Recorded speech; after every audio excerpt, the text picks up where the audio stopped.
Okay, good evening कह सकते हैं because today I am shooting this video in the आज तारीख हो गया 17। ओके, आई थिंक 17 हो गया एंड 12 बज चुके हैं तो मतलब 17। Okay, good morning also and welcome back to और एक नई वीडियो में आपको सबको स्वागत है। ओके, मैंने कल बात किया था अबाउट की जो आज की जो वीडियो होगी इसमें मैंने इंट्रोडक्शन पार्ट को थोड़ी आपके साथ डिस्कस करूँ। उसके बाद आज का जो मेरा टॉपिक है उसके ऊपर मैं बात करने वाला हूँ। तो जो इंट्रोडक्शन पार्ट है उसमें क्या है, उसमें एक अच्छा इंसान होता है जब वो अच्छा बहुत हो जाता है तो अपने आप को एक दूत आता है जो उसे भगवान के तुल्य कहता है, तो वो अपने आप को भगवान ही मान लेता है। उसके बाद वो अहंकार आ जाता है उसके पास एंड एक दिन एक इंसान आया, वो अ, क्या जो अपने आप को भगवान समझ रहा था वो सो रहा था। ओके, रूम में सो रहा था तो एक इंसान आया एंड आकर जोर जा थप्पड़ मारा मारा मारा। वो जो जिसने मारा ना, जो अपने आप को जो भगवान समझ रहा था उससे, वो बहुत हट्टा कट्टा इंसान था। इतना मारा कि उसका हड्डी पसली एक कर दी। ओके, एंड जो अपने आप को भगवान समझ रहा था उसके पास एक दूत आया था ना, जिन्होंने उसे भगवान के तुल्य कंपेयर किया था।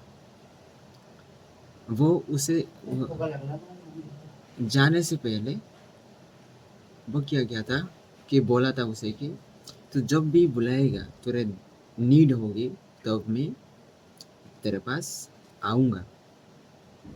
ओके, तो दैट टाइम जब वो बहुत ज़्यादा मतलब मार का आया, तो उसने क्या किया, देवदूत को याद किया, लेकिन देवदूत आया नहीं। ओके, तो वो इंसान हटा-कटा इंसान मारा, उसके बाद चला गया। ओके, चला गया एंड उसके जो इंसान जो मार के भाग गया, वो चलने जाने के बाद देवदूत आया। तो गुस्से से जो अपने आप को भगवान समझ रहा था ना, वो इंसान उसे गुस्से से बोला देवदूत को कि तुम क्यों नहीं आए जब मैं मार कहा रहा था। एंड इस टाइम पे वो देवदूत बोला कि आया था मैं आया था बट मैं देखा कि जो तुम्हें मार रहा था उसे वो कहाँ से आया, एंड उसे पता करने गया था। जाने के बाद मुझे पता चला कि वो गूंगा है, वो बोल नहीं सकता एंड उसकी बीवी है जो कि तुम्हारे शिष्यों के साथ भाग गई है एंड उसका गुस्सा आपके ऊपर मारकर पीटा। एंड दूसरी तरफ एक इंसान बाणी से भी और मार पीट करके दोनों तरफ लड़ रहा था। तो मैं दोनों दुर्जन व्यक्ति के बीच में नहीं आना चाहता, इसलिए मैं नहीं आया बसाने। इसमें से क्या सीखने मिलता है, what is the moral of the story? Moral of the story ये है कि जब आपका उपलब्धि बहुत होती है तो आप में अंदर अहंकार उठता है, अहंकार आ जाता है, लेकिन इसे डाउन टू याद रखना चाहिए। ओके, कंट्रोल करना चाहिए इसे। ये था, तो ये थे जो इंट्रोडक्शन पार्ट में जब मैंने रीड किया था यस्टरडे। एंड आज के इस वीडियो में मैं बात करने वाला हूँ श्लोक नंबर 1, 2 एंड 3 के बारे में। Okay,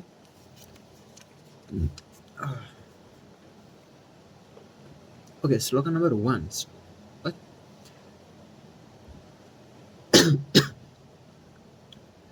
Sorry. यस्य बधो ध्येय तावत् स्वप्नवद् भवति भ्रमः तस्मै सुखैकरूपाय नमः संताय तेजसे। ओके, इस श्लोक की जो सामान्य अर्थ दैट इज जिसे बोध हो गया उसने सभी भ्रमों को स्वप्नवत कर दिया, ऐसे परम सुख में स्थित उस परम शांत और तेजो युक्त आत्मा ज्ञानी को नमन है। एंड इसकी जो विशेष विवेचना की बात किया जाए, भ्रांतियां उसे सताती है, जो जगत से बांधा है, वह सांसारिक विषयों में लिप्त रहता है तो भ्रमित ही रहेगा। वो जिसे सुख समझता है वह दुख है, एंड जिसे वो शांति समझता है वो अशांति है। ब्रह्म बस वह अपने आप को छल रहा है। मति बिखरे पड़े हैं कंकड़ों के साथ, तो वह ब्रह्म में कंकड़ों को बीनता ही है। मोती उसे नहीं सुहाते क्योंकि उसे ब्रह्म में जकड़ लिया है। वे मोती उन्हें व्यर्थ लग रहे हैं, उसे विषयों में आनंद आता है। एंड विषय तेज को क्षीण करते हैं, जो स्वयं क्षणिक है। वे तो क्षीण ही रहेंगे, विषय में वो संदेहवादी हो जाता है। हर कोई उसे अपना शत्रु लगने लगता है। संग्रह में निपुणता को वो लब्धता मानता है और नाना प्रकार के तरीकों से छल प्रपंच से अपने धन वैभव को बढ़ाने की प्रयास ही करता रहता है कि उससे वो श्रेष्ठ और यशस्वी हो जाएगा। यह भ्रम है। महर्षि कह रहे हैं कि जो आत्मा बोध को प्राप्त हो गया वह सभी भ्रमों को स्वप्नबद्ध कर देता है। भ्रम उसे भ्रमित नहीं करते क्योंकि वो उनके सत्यता को जानता है। आत्माबोध की व्यक्ति शुद्ध स्वरूप और निरपेक्ष होता है, वह परम सुखी रहता है। महर्षि ऐसे श्रेष्ठ व शांत तेजस्वी को नमन करते हैं। ओके, इस श्लोका क्या कहती है कि जो जिसे बोध हो गया कि उसे सभी ब्रह्मों को स्वप्नवत कर दिया, ऐसे परम सुख स्थित उस परम शांत और तेजयुक्त आत्मा ज्ञानी को नमन है। ओके, जो सारी संसार को रियलिटी जान गया, ये सारे संसार फेक है एंड रियलिटी ये है कि यहाँ पर ना जो हम सुख समझ रहे हैं वो एक्चुअली दुख है, एंड एक्चुअली हम जो शांति समझ रहे हैं वो एक्चुअली शांति नहीं और शांति है। ओके, नेक्स्ट आते हैं श्लोक नंबर 2 के बारे में।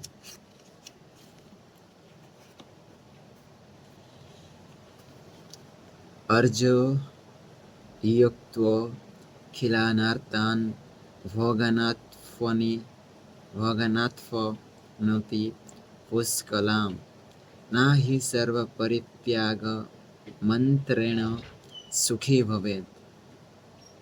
ओके, इस श्लोक का जो सामान्य अर्थ दैट इज जिसने गहन श्रम के द्वारा विफल संपत्ति अर्जित कर ली, वह उससे विषय रूपी क्षणिक सुखों को प्राप्त कर सकता है। पर पूर्ण सुखी वो तभी हो सकता है जब वह सर्वस्व अर्जित का संपूर्ण त्याग कर दे। और विशेष विवेचना की बात किया जाए, दैट इज सुख त्याग में है, ग्रहण में नहीं। अज्ञानी धन को ही समस्त सुखों को प्राप्त करने का साधन समझता है।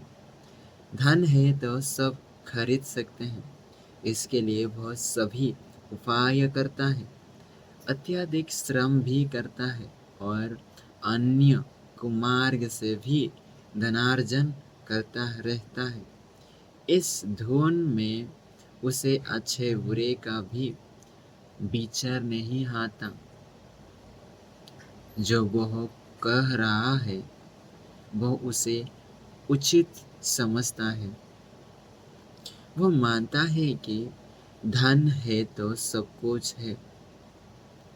धन से वह अपने पापों और अकर्म पर आवरण डालने का प्रयास करता है।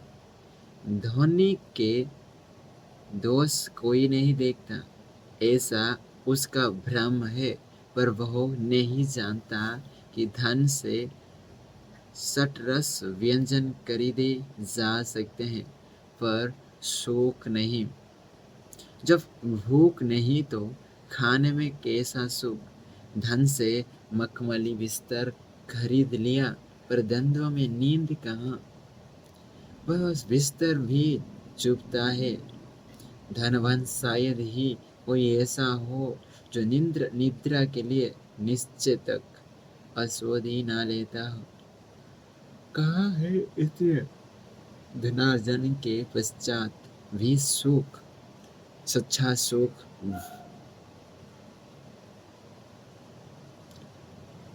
त्याग में है।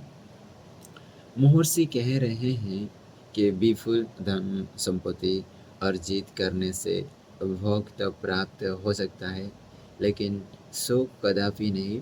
सुख तो सर्वस्व का समस्त त्याग करने के पश्चात ही मिलेगा। एंड नेक्स्ट आता है lastly the talk about the shloka number 3. Okay, before going to the sloka number 3, I would like to revise again the sloka number 2, that is the sloka number ये कहती है कि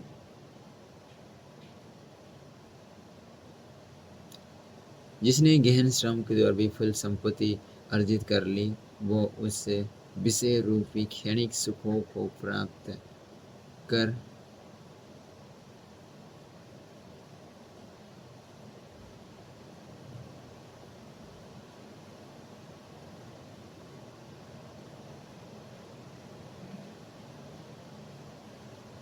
ओके सॉरी गाइस। ओके, श्लोक number 2 ये कहती है कि हम पैसों से क्षणिक सुख तो हम खरीद सकते हैं, पर परमानेंट सुख कभी नहीं कर सकते। जैसे कि कहावत है ना, हम पैसों से एक अच्छी मुलायम बेड खरीद सकते हैं, लेकिन अच्छी नींद नहीं। वो अच्छी मुलायम बेड भी ना कभी कभी चुभता है। ओके, नेक्स्ट आते हैं श्लोक नंबर 3 के बारे में, दैट इज कर्त भीयु दुख मार्तंड ज्वला दग्धंतरात्मनः कुतः प्रसाम पीयूषोधार सारमृते सुखम। ओके, इस श्लोक की जो सामान्य अर्थ है, दैट इज जो कर्म अकर्म रूपी सूर्य के प्रचंड ताप से दग्ध होकर पंडित हो रहा है, उसके लिए सुखी होने का एकमात्र मार्ग है उसके अंतःकरण पर अशांति रूपी अमृत की वर्षा हो। और विशेष विवेचना की बात किया जाए, दैट इज जगत मुग्ध व्यक्ति धन संग्रह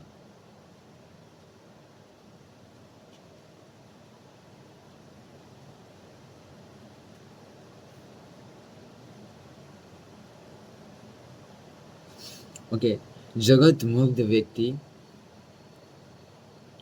जो कर्म अकर्म रूपी सूर्य, ओके फिर से भी पढ़ रहा हूँ, सॉरी इसके लिए। सूर्य के प्रचंड ताप से दग्ध होकर पीड़ित हो रहा है, उसके लिए सुखी होना एकमात्र मार्ग है। उसके अंतःकरण पर शांति रूपी अमृत की वर्षा हो। और विशेष विवेचना की बात किया जाए, दैट इज जगत मुग्ध व्यक्ति धन संग्रह की प्रवृत्ति के कारण लव मोह आदि अनेक विकारों से ग्रस्त रहता है। दिन रात वह धन संग्रह के उपाय सोचता रहता है। इसमें उसे कष्ट भी उठाने पड़ते हैं, पर वह लालच में कष्ट सहता रहता है। उसे भ्रम है कि जब उसके पास अपार धन हो जाएगा तब उसे सुखी की प्राप्त हो जाएगी। जब धन होगा तो सम्मान बढ़ेगा, फिर यश बढ़ेगा। इन भ्रमों का समझाए वो ऐसा झूठता है कि विश्राम भी नहीं लेता और अधिक की प्रत्याशा में जीवन भर प्रकर विश्राम भी नहीं लेता और अधिक की प्रत्याशा में जीवन भर श्रम करता है। दुष्कर्म भी करने को तत्पर रहता है। आत्मा मुग्ध व्यक्ति को वास्तविक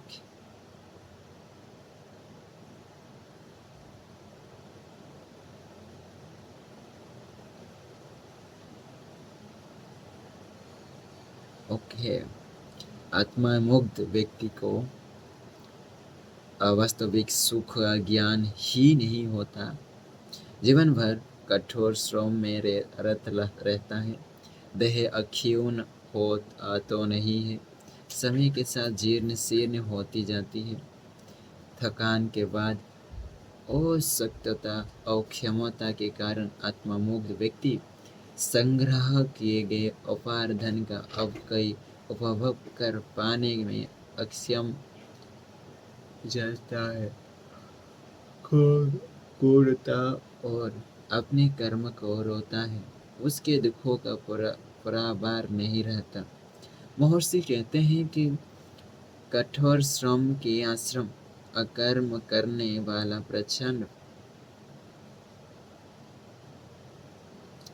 ओके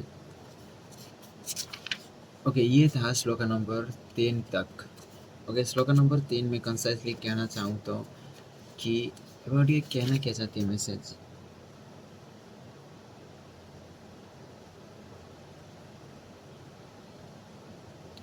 ओके लास्ट श्लोक नंबर 3 में ये बात किया गया है कि जो परम शांति की सुख मिलने की कैसे कौन सी एक ऐसी प्रोसेस है।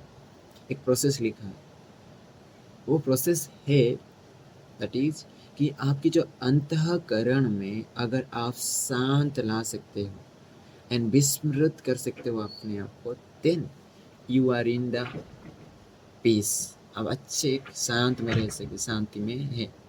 ओके आज के लिए इतना ही, मिलते हैं तब तक के लिए बाय एंड ध्यान रखना। एंड कल फिर से मैं अपलोड करने वाला हूँ वीडियो ऑन द टॉपिक श्लोक नंबर 3 4 5 एंड 6 के बारे में। ओके